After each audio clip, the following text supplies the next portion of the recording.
This video is entitled Standard Takeoff Menus. The standard takeoff menu system is the heart of the estimating system. Without it, an estimator would find it very difficult to add a part or an assembly to an estimate. A menu has 27 positions that can hold a pointer to a menu name, a part index name, or an assembly index name. Each of the labels is color-coded to hopefully make them easier to distinguish.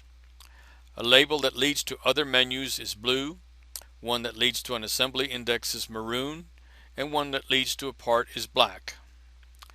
The default menu is the master menu. Generally, a master menu is designed to be the top-level menu. We use top-level menus to hold a variety of items that allow a user to drill down and refine a search with every selection. For example, the item in position number 1 is the LF lighting fixtures menu.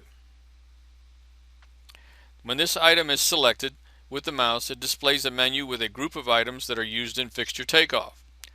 The number of items that are displayed on the menu will change in accordance with the system you purchased.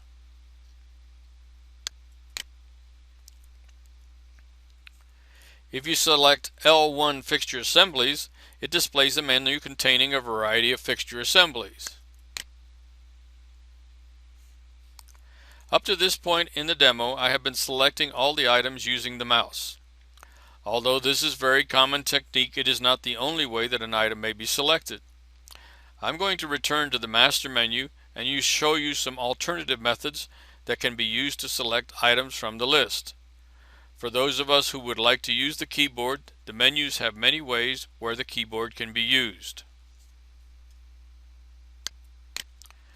The first method is to simply enter the number of the item that you want to select. Using the example that we used previously when we demonstrated mouse entry, we will type a 1 and press enter when the cursor is flashing in the entry field.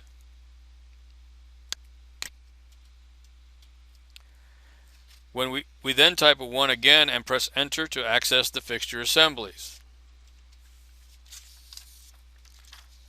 Another way to accomplish this task is to enter the menu code for the menu you want to go to.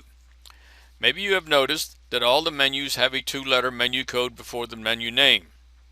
Therefore, if you were in some menu and you knew that you wanted to go to the L1 fixture assemblies menu, all you would have to do is enter L1 and press enter, and it would take you directly to that menu. We're not suggesting that you should memorize the menu codes, but we are sure that as you use the programs, you will retain the codes for those menus you frequently use.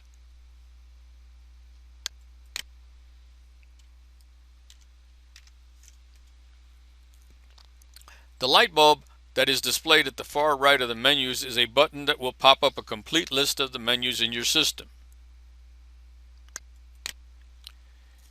Initially, it displays the complete list of all the menus.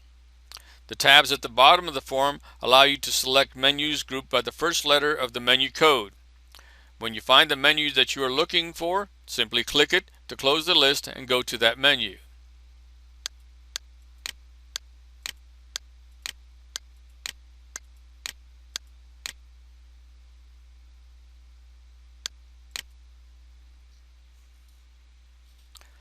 Once we have decided on the method we want to use to find items in a menu, we can then finally select an item to add it to the takeoff. If we go back to the L1 fixture assemblies menu and select position number 1, fluorescent, lay-in, and recessed, the program will display a menu that has a different format.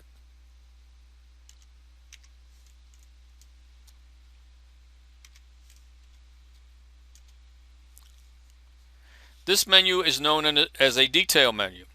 It only contains 18 positions, and the items displayed in this case are different types of fluorescent fixtures. If we select position 1, it will be added to the entry area, and the cursor will move to the count field where we can add a count. The video entitled Standard Takeoff Entry Area will explain the controls in the entry area. This concludes the Standard Takeoff Menus video.